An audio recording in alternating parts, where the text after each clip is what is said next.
Je voudrais immédiatement saluer toutes celles et ceux qui participent à ce forum, les représentants, les scientifiques de l'ASEAN et de l'Union européenne.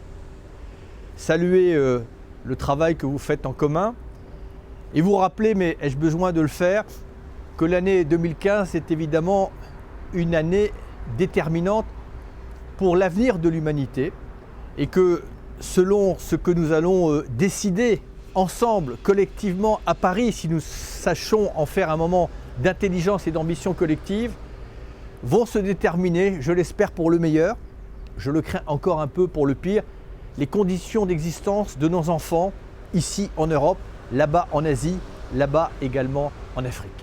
L'année 2015, c'est un moment de vérité.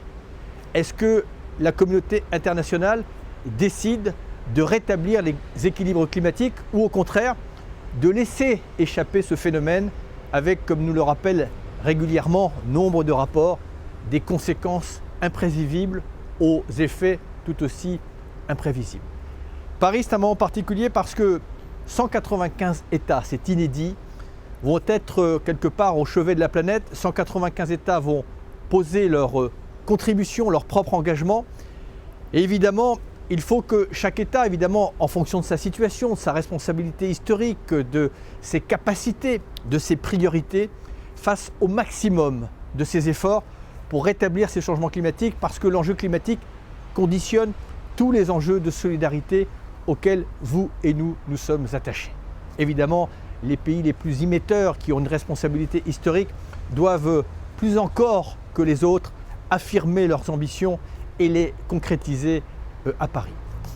La bonne nouvelle, c'est que le changement est déjà en marche. Nous ne sommes pas démunis, nous ne sommes pas dans une impasse. Les technologies sont en train de foisonner pour répondre aux enjeux climatiques, notamment la multiplication et la diversification des énergies renouvelables dont l'efficacité énergétique est en train de se développer en même temps que leur coût ne cesse de descendre. La diversification des énergies renouvelables associée à l'efficacité énergétique qui permettra de réduire, quel que soit le modèle énergétique que nous allons choisir, de réduire notre consommation et donc notre production. Et tout l'argent que nous ne mettrons pas dans l'énergie, on pourra le réinjecter dans le social, dans l'éducation, dans la santé ou dans l'adaptation pour les pays qui sont déjà impactés par les changements climatiques. Et quant aux énergies renouvelables, imaginez, et c'est un rêve qui est à notre portée, que la contrainte climatique nous oblige à accélérer le développement de ces énergies renouvelables et à permettre à chaque État, chaque nation, petite, grande, moyenne, de produire à terme la majorité de son énergie à l'intérieur de ses frontières, à partir de sources d'énergie qui à terme sont gratuites. Le vent, le soleil, la géothermie, l'énergie des mers est gratuite.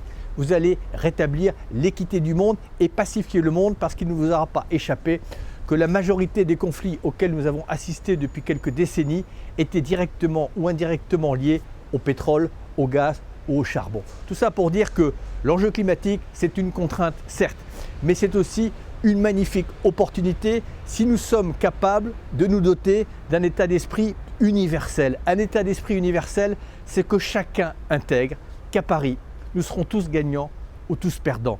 Et l'opportunité, c'est que pour la première fois dans l'histoire des relations internationales, il y a un enjeu qui vaut pour tous les continents, pour toutes les cultures, qui nous oblige à nous retrouver non pas sur ce qui nous ressemble, mais sur ce qui nous rassemble et à mettre en commun ce que nous avons de meilleur. Voilà l'objet de Paris, voilà pourquoi 2015 est un moment de vérité pour l'humanité.